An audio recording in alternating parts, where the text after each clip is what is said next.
منشی رحمت کا قلم دان گیا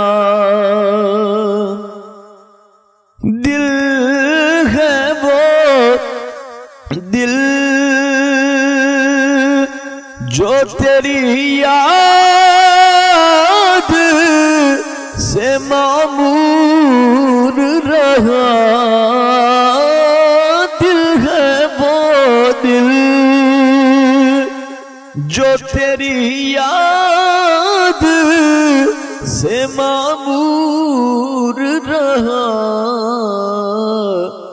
اور سر ہے وہ سر جو تیرے قدموں پہ قربان گیا سر ہے وہ سر جو تیرے قدموں پہ قربان گیا ساتھ ہی منشی رحمت کا قلم دان گیا انہیں جانا انہیں مانا رکھا غیر سے کام انہیں جانا انہیں مانا رکھا غیر سے کام للہ الحمد میں دنیا سے مسلمان گیا للہ الحمد میں دنیا سے مسلمان گیا اور جان و دل ہوش و خرد سب تو مدینے پہنچے جان و دل ہوش و خرد سب تو مدینے پہنچے تم نہیں چلتے رضا سارا تو سامان گیا تم نہیں چلتے رضا سارا تو سامان گیا ساتھ ہی منشی رحمت کا قلم دان گیا۔ ناظرین کرام، آج کے ہمارے پروگرام کا آغاز اللہ رب العزت خالق کائنات اور اس کے پیارے حبیب صلی اللہ علیہ وآلہ وسلم کی حمد و ثنا کے ساتھ ہو چکا ہے۔ آج ہمارے جو مہمان بنے ہیں ہمارے نہایت ہی محترم مکرم حضرت علامہ مولانا محمد نعمان رضوی قادری، آپ سمندری شریف سے تشریف لائے ہیں۔ ہم آپ کو دل کی تہہ گہرائیوں سے خوش آمدید کہتے ہیں جی۔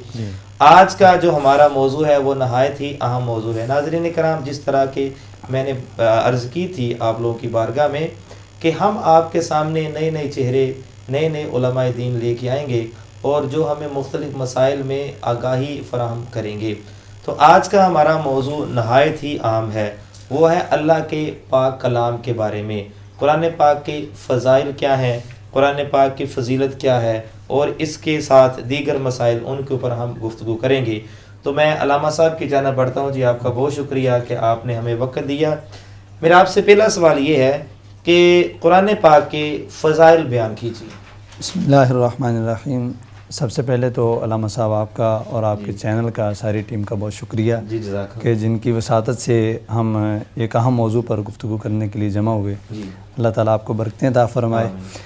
دیکھیں، جیسے آپ نے کہا کہ یہ موضوع بڑا اہم ہے، تو کوئی بھی چیز ہے سب سے پہلے کلام ہے، کوئی بات ہے، اس کی اہمیت کا اندازہ متکلم کی ذات سے ہوتا ہے. جی جتنا متکلم زیادہ اہم ہے اتنا ہی زیادہ اس کے کلام کی اہمیت ہوتی ہے. بالکل.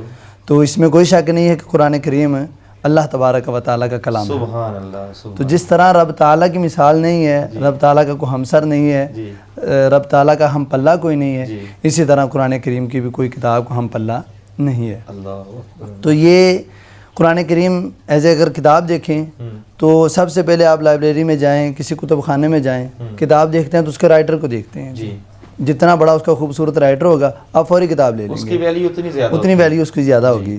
تو قرآن کریم کو تحریر کس نے فرمایا ہے، قرآن کریم کو نازل کس نے کیا ہے؟ قرآن کریم کے اندر سورہ 19ویں پارے میں اللہ تبارک و تعالیٰ ارشاد فرماتا ہے کہ انہ لتنزیل رب العالمین، اس کو نازل کرنے والی ذات رب تعالیٰ کی ہے. تو اس بات سے بھی اس کی اہمیت کا اندازہ ہے. اور شروع میں فرما دیا بسم اللہ الرحمن الرحیم الف لام میم ذالک الکتاب لا ریب فیہ، کہ یہ جو کتاب ہے نا جو ہم نے اس میں شک کی گنجائش دیکھیں نا، آپ کوئی بھی کتاب اٹھائیں گے نا جی دنیاوی، جی اس کے پہلے پیج پہ لکھا ہوگا جملہ حقوق محفوظ ہیں، جی. اس کے نیچے عرض ناشر لکھا ہوتا ہے. جی. کوئی غلطی ہو تو ادارہ کو مطلع ادارہ کریں، اعضاء کو مطلع کریں تاکہ آئندہ ایڈیشن میں اس کی توسیع کی جائے. تو یہ قرآن کریم کا اعجاز ہے. یہ قرآن کریم کا یہی تو ایک منفرد انداز ہے کہ سب سے پہلے پیج پہ یہی لکھا ہے لا ریب فیہ، پڑھنے والے اس میں شک نہیں ہے. چھاپے کے اندر کوئی فرق ہو کتابت کے اندر سکتا ہے، کتابت کے اندر غلطی، غلطی، لیکن اللہ کے کلام میں کلام میں کسی کوئی غلطی شک کا امکان نہیں. کوئی غلطی کا امکان نہیں ہے. چونکہ اللہ رب العزت کی ذات جو ہے وہ تو مبرہ ہے، منزہ ہے، ان عیوب سے پاک ہے. جی بالکل. تو جن کے اوپر نازل ہوا ہے جی جی اللہ کے پیارے حبیب وہ بھی ہر عیب سے پاک ہے. الحمدللہ رب جس طرح اللہ کی ذات سبحان ہے اسی طرح حبیب کی ذات بھی دیکھیں نا. سبحان اب اسی آیت کو آگے پڑھیے. جی اللہ تبارک و تعالیٰ ارشاد فرماتا ہے انہ لتنزیل رب العالمین، نازل کرنے والی کتاب ذات رب تعالیٰ کی ہے، اور جس پر نازل کیا ہے وہ نبی پاک صلی اللہ علیہ وسلم کی ذات ہے. لے کے آنے والے نازل بہ الروح الامین، روح الامین لے کے آنے والے ہیں. اور علی قلبک لتکون من المنذرین، یوں کہہ لیجئے قرآن کریم نے اپنا تعارف خود پیش کر دیا اور ارشاد فرمایا نازل کرنے والی ذات رب کی، لے کے آنے والے جبریل امین ہیں، اور یہ جو اس کو جس قلب اطہر پر نازل ہوا ہے وہ نبی پاک صلی اللہ علیہ وسلم کی ذات ہے. تو اب اس کا مطلب یہ ہوا کہ نازل کرنے والی ذات کی بھی مثال کوئی نہیں ہے، لے کے آنے والے کی مثال بھی کوئی نہیں ہے، اور جس حبیب پر نازل ہوئی ہے وہ بھی بے مثال ہے. تو اسی طرح قرآن کریم برہان رشید بھی تا قیامت بے مثل و بے مثال ہے. سبحان اللہ. اور دیکھیے ہر ادارے کی آپ کسی جگہ پر چلے جائیں، اسکول کے اندر، کالج کے اندر، یونیورسٹی کے اندر آپ کے ہاتھ میں ایک پراسپیکٹس دی جاتی ہے. اس کے اندر سارے اصول و ضوابط لکھے ہوتے ہیں کہ کیا آپ نے کرنا ہے اور کیا نہیں کرنا.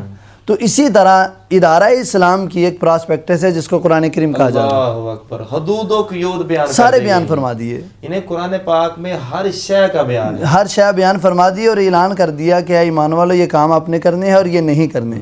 اور جو بندہ اس ادارے کے ساتھ وفادار ہوتا ہے وہ سارے کام کرتا ہے جو اس کو احکام دیے جاتے ہیں. تو صحیح مسلمان کے لیے بھی یہی حکم ہے کہ وہ جو قرآن کریم نے کرنے کا حکم دیا وہ کام کرے، اور جو نہیں جس سے منع کیا اس سے باز رہے. قرآن کریم کے اندر واضح ہے، فرمایا یا ایھا الناس قد جاءتکم موعظۃ من ربکم، یہ کتاب تمہارے لیے رب تعالیٰ کی طرف سے ایک نصیحت ہے.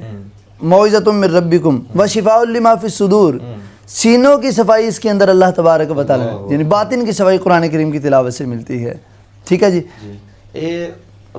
مولانا صاحب دیکھیں کہ ہمارا دین جو ہے وہ یہ اس کا ایک بڑا پیارا حسن ہے جی کہ خاتم النبیین صلی اللہ علیہ وسلم کی ذات کے ساتھ ساتھ ہم تمام انبیاء کرام کو مانتے ہیں. جی اگر ہم کسی ایک کے بھی منکر ہوئے تو ہم کس مسلمان نہیں رہیں گے.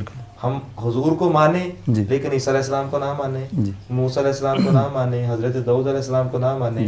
ان میں سے کسی ایک کے بھی منکر ہو گئے تو ہم مسلمان ہیں نہیں. یعنی کہ یہاں سے پتہ چلا حضور کی ذات کے ساتھ ساتھ باقی انبیاء کو ماننا بھی ضروری ہے. اسی طرح باقی انبیاء کرام کو بندہ مانے لیکن حضور کو نہ مانے بندہ پھر بھی مسلمان نہیں.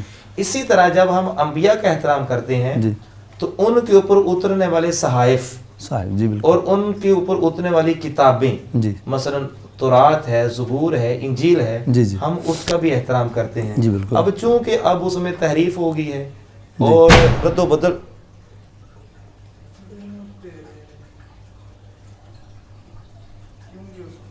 اچھا دیکھیں مولانا صاحب، دیکھیں مولانا صاحب کہ ہمارے دین کا حسن یہ ہے جی کہ ہم تمام انبیاء کرام کا ادب و احترام کرتے ہیں. جی جس طرح ہم حضور علیہ الصلوۃ والسلام کی ذات کو مانتے ہیں اسی طرح ہم تمام انبیاء کرام کو بھی مانتے ہیں. کسی ایک کے بھی منکر ہوگے تو ہم مسلمان نہیں رہیں گے. اسی طرح اگر کوئی شخص تمام انبیاء کرام کو مانے لیکن حضور علیہ الصلوۃ والسلام کو نہ مانے تو وہ بھی بندہ مسلمان نہیں ہے. پھر حضور کو مانے لیکن حضور کو آخری نبی نہ مانے، جس طرح مرزئی قادیانی ہے وہ بھی کیا ہے دار اسلام سے خارج ہے. اسی طرح انبیاء کرام کے اوپر اترنے والی کتابیں جیسے حضرت داؤد علیہ السلام پر زبور اتری، حضرت موسیٰ علیہ السلام پر تورات اتری، حضرت عیسیٰ علیہ السلام پر انجیل اتری اور دیگر انبیاء کرام پر صاحب ہمارا ان کے اوپر بھی مکمل ایمان ہے بحمد اللہ تعالیٰ. دیکھیں یہی قرآن کریم کا اعزاز ہے، یہی میرے اسلام کا حسن ہے.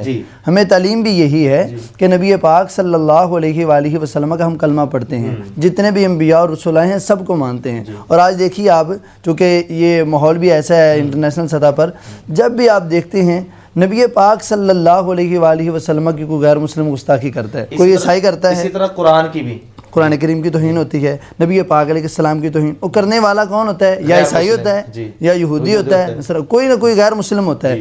آج تک کسی مسلمان نے بھی کسی اللہ تبارک و تعالیٰ کے نبی یا رسول یا کتاب کی توہین نہیں کی. اس کی وجہ کیا ہے؟ قرآن کریم ہمیں ادب ہی تو بتاتا ہے. اور یہ میں پھر یہ چیز عرض کروں کہ قرآن کریم کے فضائل اور برکات یہ ایک بہت بڑا طویل موضوع ہے.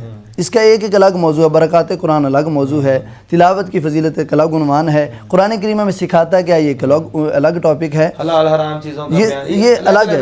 لیکن اگر مکمل دنیا کی ہر چیز کا علم جو ہے وہ قرآن میں ہے. یہ اتنا شہرہ آفاق کتاب ہے. دیکھیں کہ کوئی بھی کتاب آپ دیکھیں نا جی، اس کو وہ پاکستان میں مشہور ہے تو ممکن ہے کسی دوسرے ملک کے اندر اس کا پتہ نہ ہو، ٹھیک ہے نا جی. لیکن قرآن کریم جہاں کہیں بھی چلے جائیں قرآن کا نام لیں تو الحمدللہ رب العالمین سے لے کر والناس کی سین تک تمام لوگوں کا یہ 114 صورتیں جو ہیں اور 30 پارے جو ہیں ان کا نام قرآن کریم ہے. تلاوت کلام پاک جو ہے جی، اب کلام پاک جو ہے یہ تو ہمارے پاس موجود ہے، ہماری الماریوں میں پڑے ہوئے ہیں. جی جی، کچھ رمضان کے مہینے میں کھولتے ہیں، کوئی سال بعد کھولتے ہیں، یہاں پر صاف کر کے چوم کے رکھ دیتے ہیں.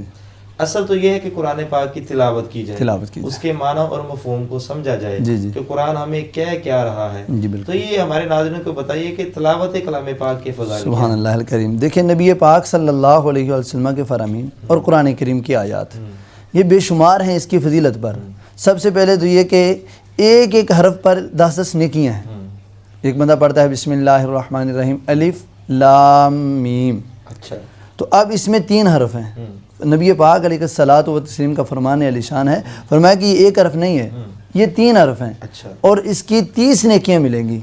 تو اب دیکھیے الف علیحدہ ہے، لام علیحدہ ہے اور میم علیحدہ، اور یہ ہے بھی حروف مقطعہ سے جس کا ہمیں معنی بھی نہیں پتہ، جس کا معنی نہیں پتہ ہے اس کو پڑھنے کی اتنی فضیلت ہے. تو جن کا معنی پتہ ہے اس کے اوپر عمل ہو جائے تو اس میں برکت کتنی ہے. اچھا، ایک حرف کے بدلے کتنی نیکیاں جی؟ 10 نیکیاں. اور رمضان کے مہینے میں تو 70 گنا زیادہ ہے. تو اس لیے ہمیں چاہیے کہ زیادہ سے زیادہ تلاوت قرآن کی جائے. اور دیکھیے جو قرآن کریم پڑھتا ہے، پڑھ کے اس پر عمل کرتا ہے، اس کی تلاوت کا عادی ہوتا ہے. اس کے بارے میں مشکات شریف کے اندر ایک حدیث مبارکہ موجود ہے. نبی پاک صلی اللہ علیہ وآلہ وسلم نے ارشاد فرمایا کل محشر کا میدان ہوگا، جو دنیا میں قرآن کی تلاوت کرتا رہا، اس کا عادی رہا، اس کو یہ حافظ قرآن کی شان بھی الگ ہے.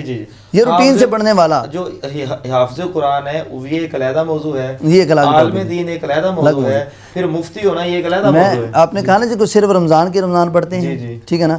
میں جو تلاوت قرآن کا عادی ہے میں اس کے بارے میں حدیث پاک عرض کرنے لگا ہوں. جو صبح نماز فجر پڑھتا ہے روزانہ ان کی بنیاد پر قرآن کی تلاوت ایک آیت پڑھے 2 آیت پڑھے، تو فرمایا جو قرآن کی تلاوت کا عادی ہے وہ کل محشر کے میدان میں اس کو رب تعالیٰ ارشاد کیا فرمائے گا کہ اے قرآن کے پڑھنے والے، تو قرآن کریم کی تلاوت کرتا جا اور جنت کے درجات چڑھتا جا.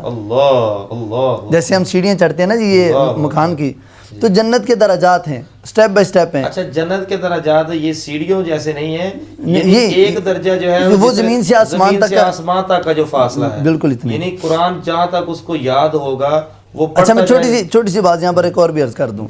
ایک آیت پڑھنے پر 1 درجہ بلند ہوگا.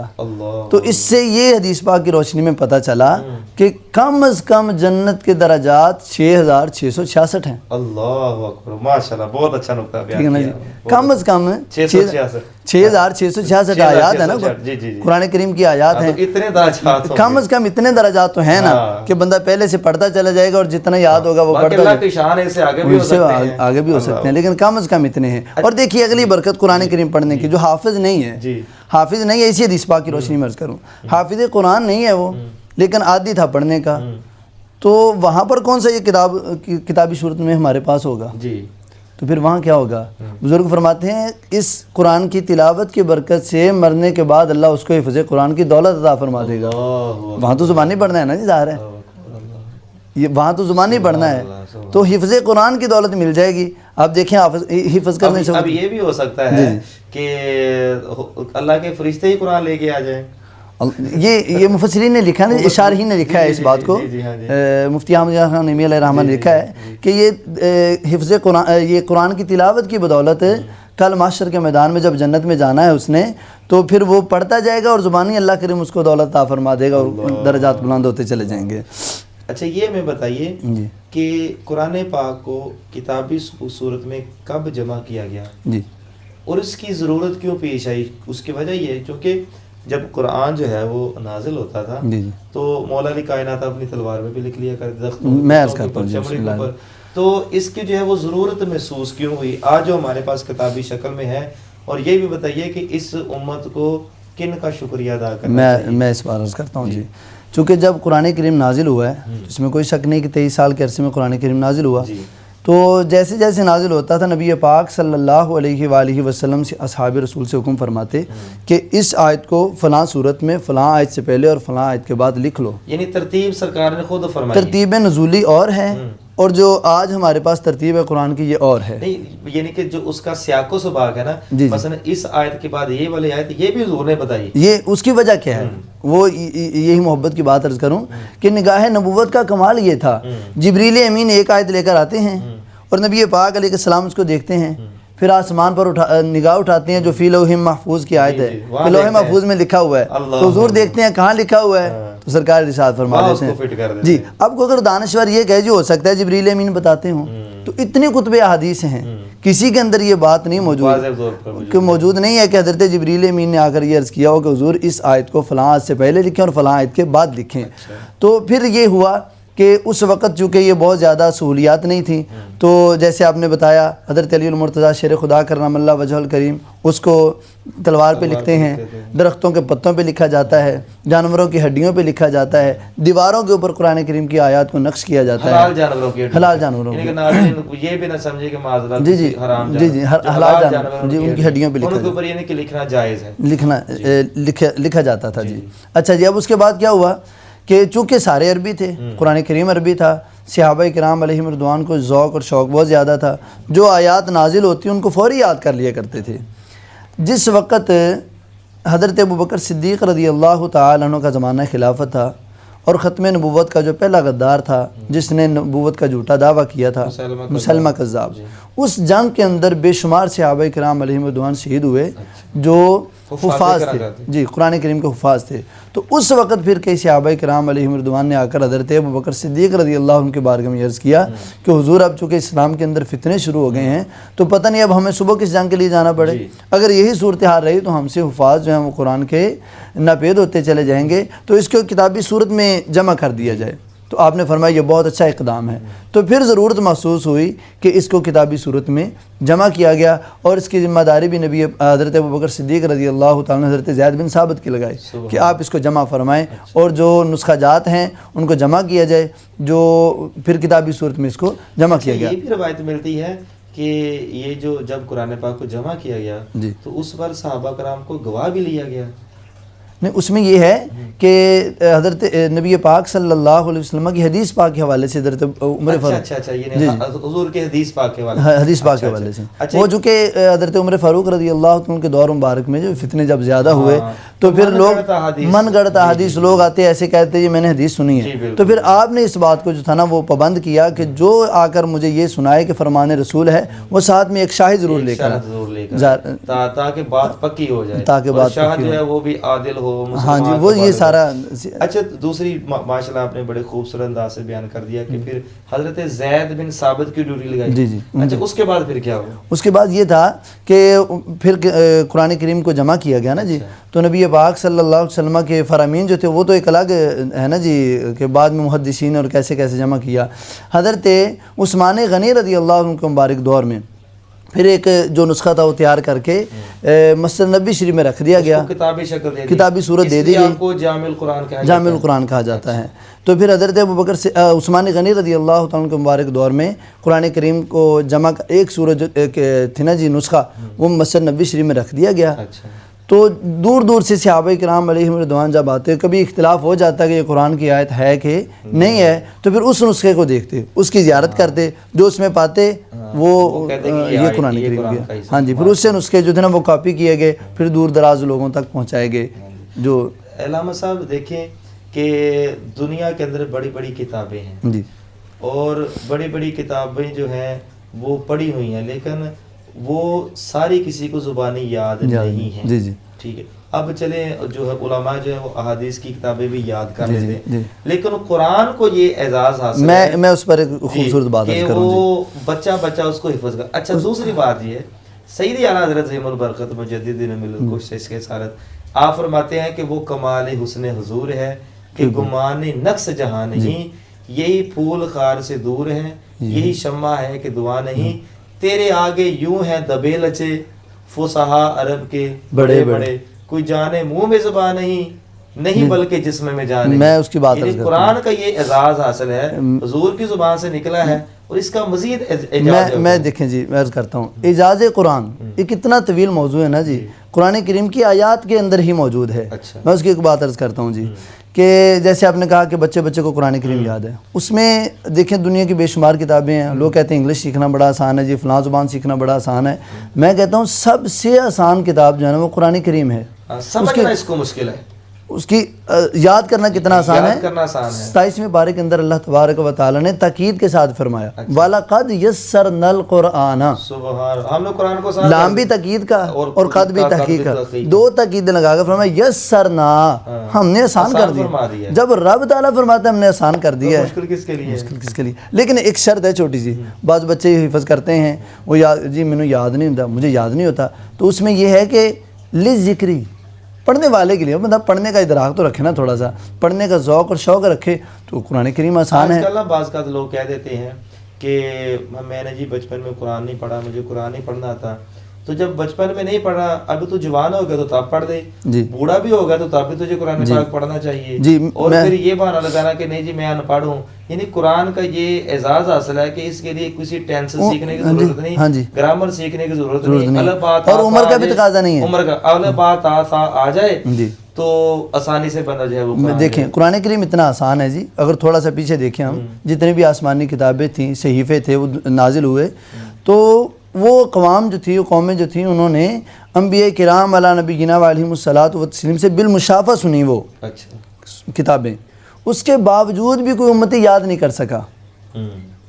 اس کے باوجود انبیاء کو تو یاد ہوتی تھی, جی جی بالمشافہ سیکھنے کے باوجود بھی وہ کتابیں یاد نہ کر سکے. یہ قرآن کریم کا اعجاز ہے کہ صدیوں بعد آج کوئی 10 سال کا بچہ ہے, کوئی 15 سال کا بچہ ہے, اس کے سینے میں قرآن کریم موجود ہے, اور 15 20 سال سے وہ مسلسل لگاتار مصلی سنا رہے ہیں, تراویح پڑھا رہے ہیں بحمداللہ تعالیٰ. ٹھیک ہے, تو یہ قرآن کریم کا ہی اعجاز ہے. رہ گئی بات آپ کی وہ یاد کرنے کی, اس کے بارے میں ایک حدیث مبارکہ عرض کر دوں.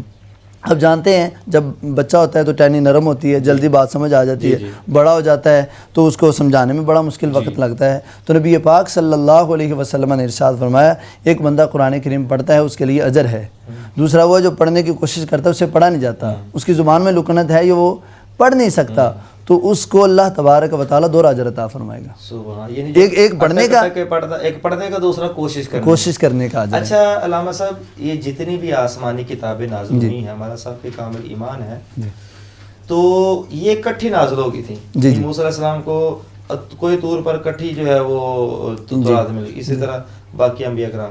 لیکن قرآن پاک جو ہے یہ اس کو ایک عرصہ لگا ہے. ہمارے ناظرین کو ایک تو یہ بتائیے گا کہ کتنا عرصہ لگا ہے, دوسرا اس میں حکمت کیا ہے کہ 23 جو ہے وہ 23 سال میں, تو اس میں حکمت کیا ہے کہ تھوڑا تھوڑا جی میں عرض کرتا ہوں اس میں ایک چیز تو یہ ہے کہ پہلے انبیاء کرام اور رسول علی نبینا علیہ الصلاۃ والتسلیم ان کو احکامات الہیہ جو تھے وہ ایک دفعہ سپرد کر دیے گئے، وہ آ کر لوگوں کو بتا دیں۔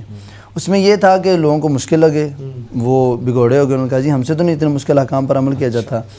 تو یہ 23 سال کے عرصے میں قرآن کریم مکمل ہوا۔ 23 سال، جی 23 سال کے عرصے میں یہ قرآن کریم مکمل ہوا۔ 40 سال میں حضور علیہ الصلوۃ اعلان نبوت فرمایا جی، اور 63 برس آپ کی عمر ہوئی، یعنی کہ خطبہ حجت الوداع اس وقت آخری آیت مبارکہ جو تھی الیوم اکملت لکم دینکم واتممت علیکم نعمتی ورضیت لکم الاسلام دینا۔ اچھا وہ آخری آیت مبارکہ اس کے بارے میں حکمت کیا ہے اس میں اس میں یہ چیز عرض کرتا ہوں۔ ایک تو یہ تھا کہ مسلمانوں پر آسانی ہو، 2 4 آیات جو اللہ کریم کے احکامات ہیں، جیسے جیسے ضرورت محسوس ہوتی ویسے ویسے قرآن کریم کی آیات نازل ہوتی ہیں۔ اور چونکہ اس بات میں کوئی شک نہیں ہے کہ نبی پاک صلی اللہ علیہ وآلہ وسلم کی عظمت اور شان جو ہے وہ سب انبیاء اور رسول سے الگ ہے، تو یہ بھی بتانا مقصود تھا کہ پہلے انبیاء کتاب لینے کے لیے کسی نہ کسی مقام پر گئے، جیسے حضرت موسیٰ علیہ السلام کوہ طور پر گئے، تو نبی پاک علیہ الصلوۃ والتسلیم کی شان یہ ہے، حضور غار حرا میں جاتے ہیں تو جبریل امین وہاں لے کے قرآن جاتے ہیں،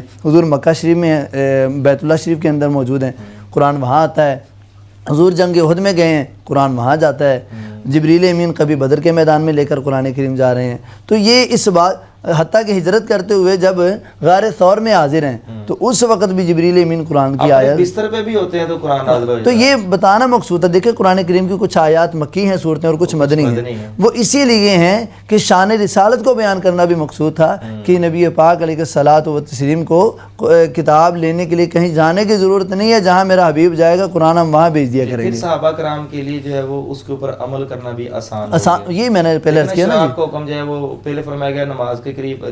جی میں عرض کرتا ہوں نا، میں نے عرض کیا کہ آسانی کے لیے پہلے حکم ہوا کہ شراب سے روک دیا گیا کہ جب تم نماز کی قریب جانا ہے تو اس وقت تم نے نہیں پینی، چونکہ یہ عرب کا دستور تھا۔ جیسے آج ہم کوک سپرائٹ وغیرہ پیتے ہیں نا جی کھانے میں، اس طرح وہ شراب کو پیا جاتا تھا جی، وہ ایک مہمان نوازی سمجھی جاتی تھی۔ جیسے ہمارے یہاں کو مہمان آتا ہے ہم اس کو کوک دیتے ہیں یا کوئی ڈرنک دیتے ہیں، کوئی چیز دیتے ہیں، مشروب دیتے ہیں، تو وہ بھی اسی طرح مشروب تھا ایک جو سمجھا جاتا تھا۔ لیکن سب سے پہلے منع کیا گیا یا ایھا الذین آمنوا لا تقربوا الصلاۃ وانتم سکارا، یعنی کہ اگر ایک دم منع کر دیجیے تھا تو وہ مشکل ہوتا۔ پھر اس کے بعد ظاہری بات ہے جب شراب رکھتے تھے تو اس کا متبادل، جیسے اب بعض کا ہے نا کوک ہے، چلو یہ تو حلال چیزیں پینے کی، کوک ہے، پیپسی ہے، تو اب یہ ہے کہ اب ہم دیکھتے ہیں کہ یہ بندہ کہتا ہے مہمان جی میں نے یہ، تو ہم اس کا متبادل کے سردائی بنا رہے، دودھ سوڈا بنا رہے، لیکن اس وقت شراب ہی مشروب سب سے اعلیٰ سمجھا جاتا، سب سے اعلیٰ مشروب، متبادل بھی تو ڈھونڈنا تھا اس کا متبادل۔ میں عرض کرتا ہوں نا جی، چونکہ عرب لوگ تھے اور بڑے بڑے سردار تھے اور بڑی عرصے سے یہ چیز چلتی آ رہی، دسترخوان کی زینت سمجھا جاتا تھا اس کو ختم کرنا جو ہے وہ بڑا۔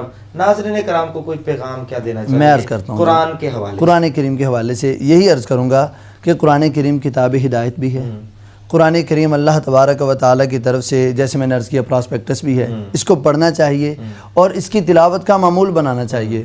ایک ہمارے ہاں چیز ہے جو پائی جاتی ہے، جو کمی ہے کہ ہم نے قرآن کریم کو رکھا ہوا ہے صرف جب کوئی خدا نہ خواستہ قسم اٹھانی ہو، ٹھیک ہے نا، اس وقت خدا نہ خواستہ بیٹی کو رخصت کرنا ہو اس وقت، اور پھر تیسری بات جب خدا نہ خواستہ کسی کی جان نہ نکلتی ہو تو اس وقت یہ اے قاری صاحب زندگی دینے، میں یہ عرض کروں قرآن کریم تو مردہ دلوں کو زندہ کرنے کے لیے آتا ہے، اس میں کوئی شک نہیں ہے کہ جب قرآن کی تلاوت کی جائے تو نظم ثانی، لیکن اس کا مطلب یہ نہیں ہے کہ اس کے نازل کی جائے کہ قرآن پڑھو۔ وہ ایک مولانا صاحب ہمارے وہ بڑا خوبصورت جملہ کہتے ہیں، وہ کہتے ہیں بھائی یہ قرآن ہے، موت کا ٹیکہ نہیں ہے، ٹھیک ہے نا، یہ قرآن کریم ٹھیک ہے نا، یہ موت کا ٹیکہ نہیں کہ اس کو مرنے کے وقت پڑھا جائے، اس کو زندگی میں پڑھا جاتا تو ویسے ہی آسانی ہو جاتی موت کے وقت، تو اس لیے اس کی تلاوت کا معمول بنایا جائے، تو اس کا جو ہے نا وہ اپنے بچوں کو کم از کم کسی کو حافظ قرآن بنایا جائے۔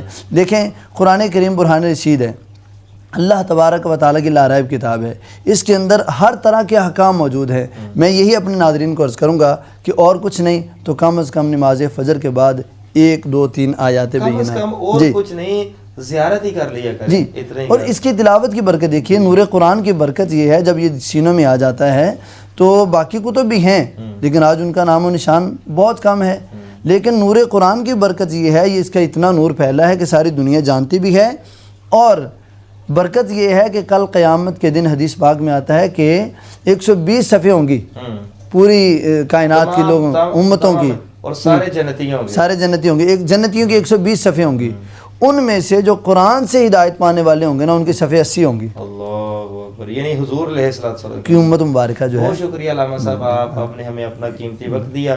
ناظرین کرام، بڑے اہم مسائل اور بڑی اہم گفتگو کے اوپر ہم نے آج بات کی ہے۔ اللہ رب العزت ہمیں علم نافع سیکھنے اور سکھانے اور اس کے اوپر عمل کرنے کی توفیق عطا فرمائے۔ ہمارے پروگرام کا وقت جو ہے وہ ختم ہوا چاہتا ہے۔ اگلے پروگرام میں نئے موضوع کے ساتھ اور نئے مہمان کے ساتھ ہم حاضر ہوں گے۔ علامہ صاحب دعائے خیر آپ آخر پہ فرما دیں۔ ناظرین کرام، تب تک اپنے میزبان محمد شفیق الرحمان حسان کو فیصل آباد رنگ HD کے سنگ اجازت دیجیے۔ السلام علیکم ورحمۃ اللہ وبرکاتہ۔ بسم اللہ الرحمن الرحیم۔ اللہم صلی علی سیدنا و مولانا محمد وعلی آل سیدنا و مولانا محمد وبارک وسلم وصلی علیہ۔ ربنا ظلمنا انفسنا وان لم تغفر لنا وترحمنا لنکونن من الخاسرین۔ یا عزیز یا غفار یا رب العالمین۔ مالک مولا نبی پاک علیہ الصلوۃ والتسلیم کا صدقہ ہماری حاضری کو قبول فرما، جو پڑھا سنا قبول فرما کر اس کو ہم سب کے لیے ہدایت کا ذریعہ بنا، عمل کرنے کی توفیق عطا فرما۔ ربنا اننا سمعنا منادی ینادی للایمان۔ صلی اللہ تعالی علی حبیب خیر خلقہ سیدنا و مولانا و شفیعنا محمد۔